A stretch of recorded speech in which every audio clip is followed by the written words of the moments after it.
नमस्कार दोस्तों, आइए जानने हैं कि भगवान शंकर के पूर्ण रूप काल भैरव के बारे में तथा चैनल को सब्सक्राइब करना नहीं भूलिएगा।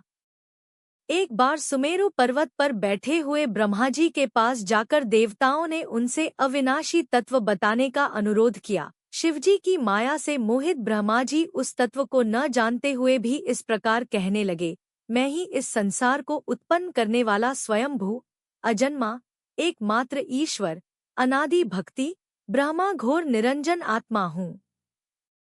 मैं ही प्रवृत्ति और निवृत्ति का मूलाधार सर्वलीन पूर्ण ब्रह्मा हूँ। ब्रह्मा जी ऐसा की पर मुनि मंडली में विद्यमान विष्णु जी ने उन्हें समझाते हुए कहा कि मेरी आज्ञा से तो तुम सृष्टि के रचयिता बने हो, मेरा अनादर करके तुम अपने प्रभुत्व की बात कैसे कर रहे हो। इस प्रकार ब्रह्मा और विष्णु अपना अपना प्रभुत्व स्थापित करने लगे और अपने पक्ष के समर्थन में शास्त्र वाक्य उद्धृत करने लगे। अंततः वेदों से पूछने का निर्णय हुआ तो स्वरूप धारण करके आए चारों वेदों ने क्रमशः अपना मत इस प्रकार प्रकट किया।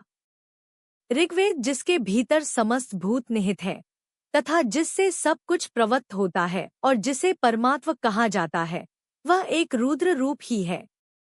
यजुर्वेद, जिसके द्वारा हम वेद भी प्रमाणित होते हैं तथा जो ईश्वर के संपूर्ण यज्ञों तथा योगों से भजन किया जाता है, सबका दृष्टा वह एक शिव ही है।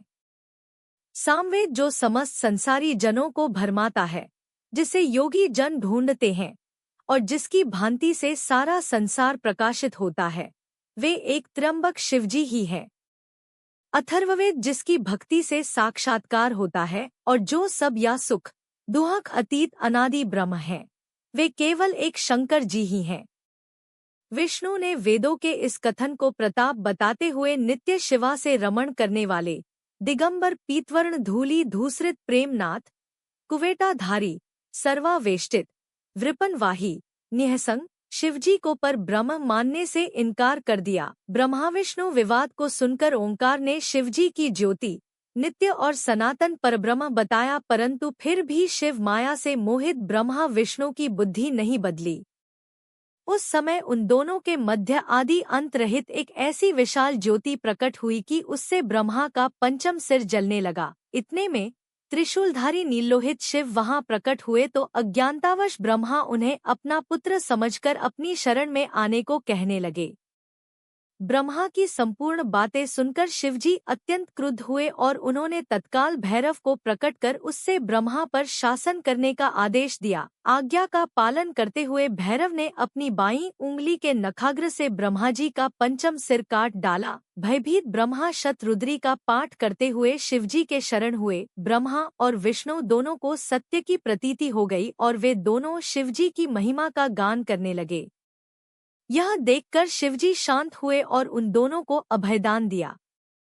इसके उपरांत शिवजी ने उसके भीषण होने के कारण भैरव और काल को भी भयभीत करने वाला होने के कारण काल भैरव तथा भक्तों के पापों को तत्काल नष्ट करने वाला होने के कारण पाप भक्षक नाम देकर उसे काशीपुरी का अधिपति बना दिया। फिर कहा कि भैरव, तुम इन ब्रह्मा विष्णु को मानते हुए ब्रह्मा के कपाल को धारण करके इसी के आश्रय से भिक्षावृत्ति करते हुए वाराणसी में चले जाओ। वहां उस नगरी के प्रभाव से तुम ब्रह्म हत्या के पाप से मुक्त हो जाओगे।